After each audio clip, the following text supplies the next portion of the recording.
Uwanja huu kama ambavyo nimeshasema utakuwa unaweza kuchukua watu 32,000, uwanja wa kisasa kabisa, pengine kuliko uwanja wowote kwa nchi za Afrika Mashariki na Kati.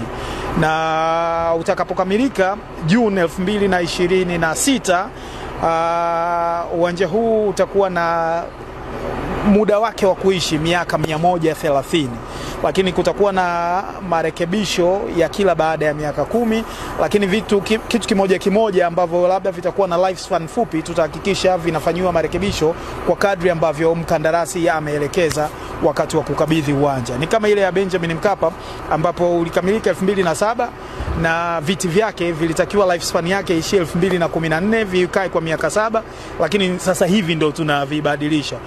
Kwa hivyo nafikiri tuko makini kuhakikisha hilo halitatokea na uwanja huu. Tufanye marekebisho na ukarabati wa mara kwa mara kama ambavyo itakuwa imeelekezwa, ili kuhakikisha ya kwamba hatupati gharama kubwa za kufanya ukarabati wa pamoja baada ya vitu vingi kuharibika kwa wakati mmoja. Uwanja huu kwa sasa hivi ujenzi wake umefikia 33%.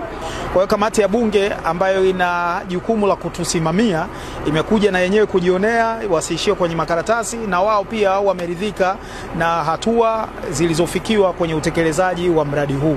Tumewapitisha kwenye uwanja wakajionea, lakini tumekaa na tukafanya presentation ya nini ambacho kutafsiri kile ambacho wamekiona wakati wanatembelea mradi wa ujenzi.